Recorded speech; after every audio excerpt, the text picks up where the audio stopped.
Hey guys, welcome back to the Loach Racing YouTube channel. Uh, Everything looks the same as the last video because I just took the other one like 5 minutes ago.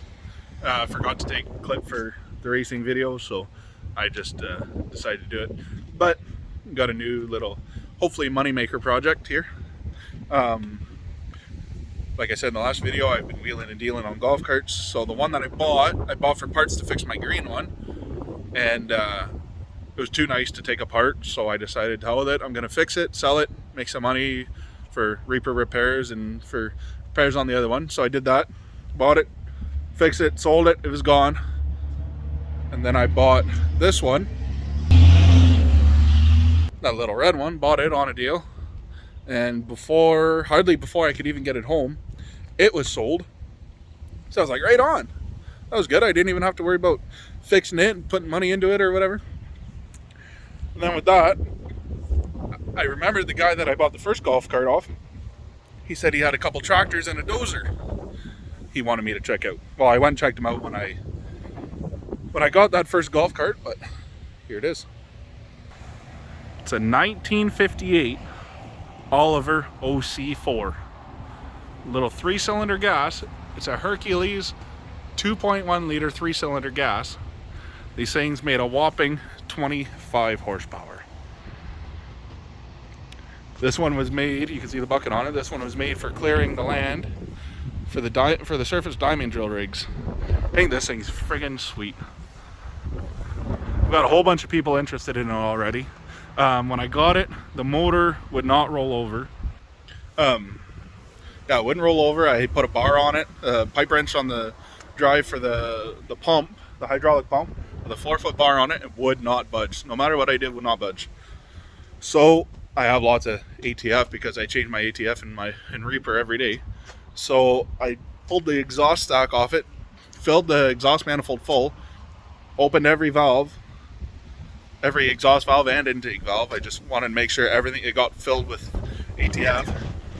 Let it sit overnight in hopes that it would come free. The old man told me it ran last year, which I'm not really sure how much I believe that, because when I pulled the drain plug, it was only water that came out. There's like 3 or 4 drops of oil, but the rest was water. So I like to trust older people, but not very happy about this situation. But anyways, regardless, let it sit overnight. I was probably around 5 o'clock yesterday, 3 o'clock yesterday, something like that. I did that. I started fiddling around. I had to pull the rod out of it so I could get at that drive. So pull the rod out of it, filled it with ATF, let it sit overnight. And as I'm researching, trying to see if I could even find one of these motors, which no, I can't find nothing on these little Hercules motors. Keep in mind, this thing was made from 1953 to 1965, I'm pretty sure. Might have the last number on those 2 years backwards. But regardless, so let it sit overnight with ATF. Grabbed the pipe wrench this morning, put it back on it, put my fence post bar on it. I start wiggling and wiggling and wiggling and wiggling. Just giving it, I didn't want to fucking reef on it because I didn't want to bend anything. Don't want to bend valves because I don't want to have this thing with a fucked motor, which I already had somebody lined up. If the motor was fucked, a company that deals with selling antique tractor parts. So it wasn't a huge deal, but still, I wanted to get this thing running. It's a cool little project. It's something for me to learn on this old equipment because I got 2 other tractors I got to go get afterwards. So start wiggling it. I'm watching the crank. Like, you can watch the ball all you want, it's going to look like it moves. You watch the crank and it's slowly starting to wiggle. So I moved the bar onto the side right here because all I was doing before was between the 2 top support bars. So I go over here and try to pull down, and I'm standing on the ground because I'm 6'47". Start pulling down on it, and little by little I could actually feel it coming and coming and coming. Then all of a sudden it's just whoop. And I had to do that 3 or 4 times with a long bar on it because there's still a little bit of rust buildup in the cylinders. But eventually I was able just to put the pipe wrench right on the pulley and just keep rolling it over. I rolled it over, and it's free now, which is awesome. Right now I have the fuel tank out of it. It's over there on the ground. gonna bring it over to my dad's and get it all cleaned out and weld a proper drain spigot on it, because that one, and that one all sit inside the tank like 3/4 of an inch. So I drilled this hole to drain it because I wasn't hardly able to get anything out of it, and the cap was missing, so it was had some fuel and water, but it was all varnished. So I'm going to weld a pipe plug on there so it sits below, well, flush with here, and then I'll just put a 90 or 45, and it's going to sit right out the back under the, well, kind of under the weights, but up higher, so it's not going to get hit. And do that, so then if whoever buys it has to drain the tank, it's nice and easy to do that. What else I got on the go? I pulled a distributor out of it because the old fella said I needed a distributor. I pulled it out of it, set the points, I got spark, so that's good. I need a ballast resistor, that white thing right there. That's very similar to the old Dodges that had ballast resistors, and I know I have one of those, so I'm gonna go to my dad's after and rip that off of it, because it was brand new like 2 years ago or 3 years ago, and then the truck's just sat. It's got a little electric fuel pump right behind here, you can't really see. I got to replace the fuel line from there to the carburetor because it's all rotten and shit. It's like an old Skidoo fuel line, so it's all disintegrated. Probably get a new fuel filter for it, go over it, check all the oils. I got to get the starter rebuilt because the starter's toast. I pulled it off and tried to clean it up and stuff myself, but the bearings are all wore right out, and it wants to turn like it's jerking inside a little bit, but it won't go properly. So I'm just going to bring it to the rebuilder guy, spend a couple bucks, get it rebuilt, and then I know it's good and I can put it back in and we can wing it over. I need to get spark plugs because it had 3 different spark plugs in it, which I kind of thought it was funny. One was like this big and the other 2 were that big, but one was like a old ass AC Delco and the other was an old ass Champion. So we'll get new plugs, then I can put the rad back in and everything. But yeah, I'll show you what I had to do here. So you can see this is the drive for the main hydraulic pump. So I just put my pipe wrench on there and now it rolls freaking perfect.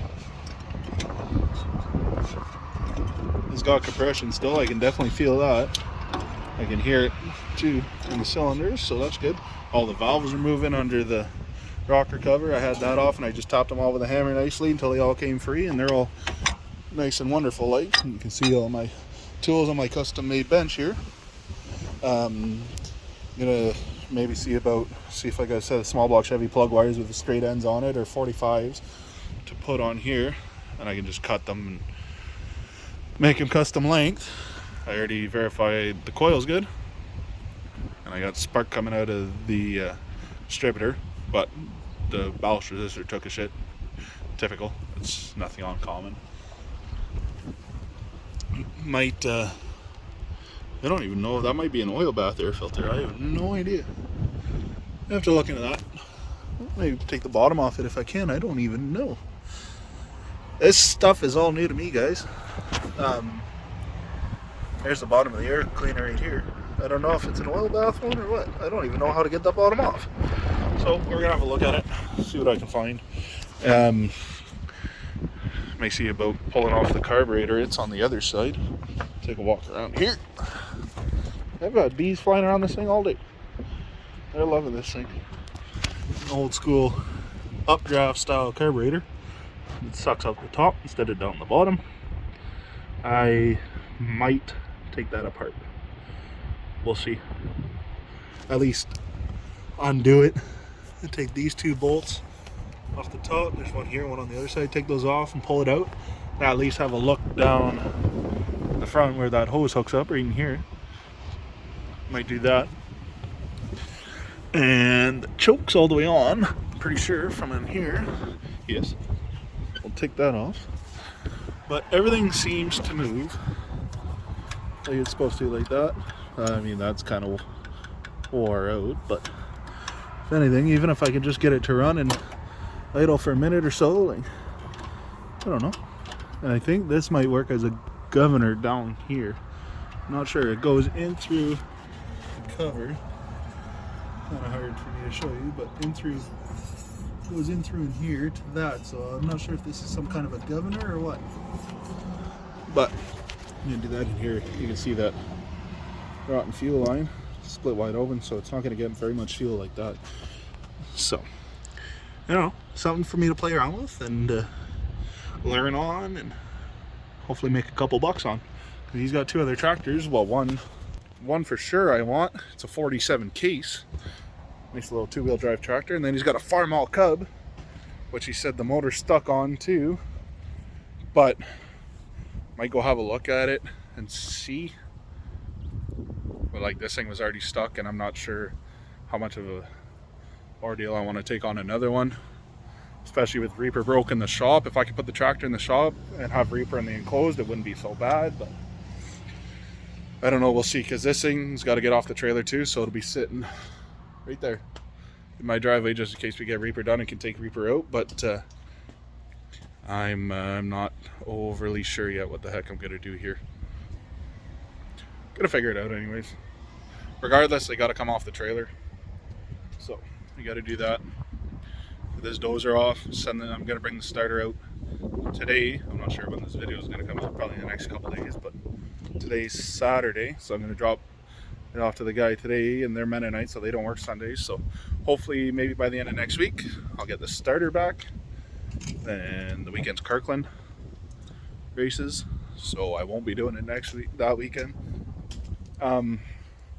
And then maybe next week I can put it back together. Put it back together, get it running, and gone. Hopefully, I got a few people interested. A couple people want it running. I'd like to get it running because I think it'd be pretty cool little project. But after this goes, I got another golf cart I got to pick up, a three-wheeled Harley Davidson one, and that thing's pretty sweet. Instead of a steering wheel, it's got a little T-bar, little handle in the center. You just wiggle it side to side. I'm gonna go pick that thing up. I think I might have to keep that one. We'll see. Em likes it. I'm seeing all the pictures. She likes it. So we're gonna do that, and then move on to the next project. All right, guys. Kind of a bit of a short video, but I got to get back to work on this thing. Em's gonna be here shortly, so we're gonna take the starter over to get it rebuilt, because I don't overly want to unhook the truck if I don't have to. And then, yeah, I gotta stop at my dad's, get a ballast resistor off that Dodge, and get back to work. I got a couple other little things I can do on this thing while I'm waiting for parts, so I'm gonna do that. So, all right, guys, have a good one. See you in the next one. Thanks, bye.